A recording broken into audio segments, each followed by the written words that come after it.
ვიყავით ნაწილი გზის. ხო.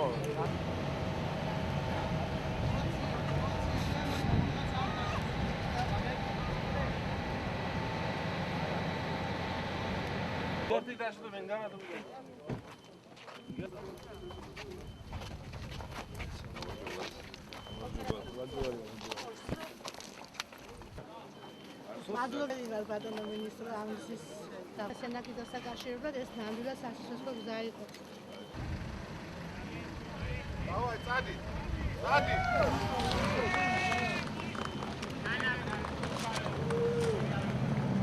არო ჩარო.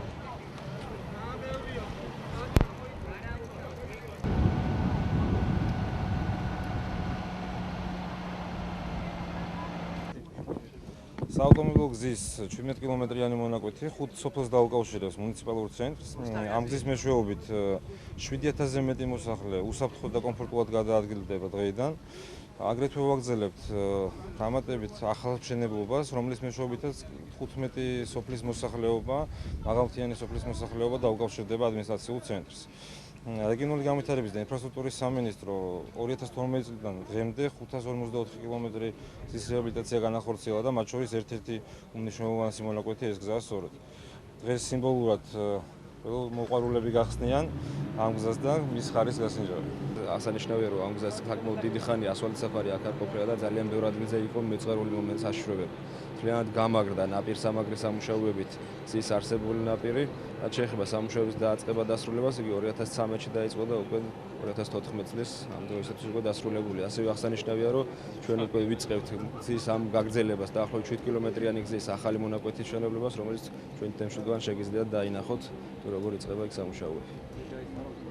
ამ გზისთვის დაახლოებით 5 მილიონ ლარამდე დაჯდა ეს ღირებულებით, ხოლო რაც შეეხება მომდევნო გზას, ის ახლა იწყება და დასრულება მისი მომავალი წლის გაზაფხულის დასრულებულებით.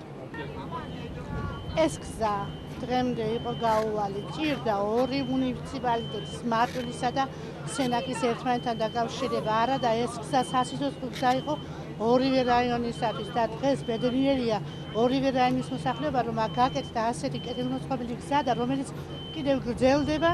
ეს ძალიან ახარებს მოსახლეობას, კმაყოფილები არიან ამ უმოკლესი გზით უკვე შეიძლება დაკავშირება ორი რაიონის ერთმანეთთან, აქამდე თუ არ შეიძლებოდა ამ გზაზე მოძრაობა ტრანსპორტით, მსუბუქი ტრანსპორტით, ახლა უკვე შესაძლებელია. დღეს გაიხსნა საავტომობილო გზა ნოქალაქევი ლეძეძემი დიდი ჭკვანის მიმართულებით. ეს არის 17 კილომეტრიანი საავტომობილო გზა, რომელიც ველომოყვარულება გავიარეთ და გზა არის სრულად უსაფრთხო, როგორც ველოსიპედებისთვის, ასევე ავტომობილებისთვის.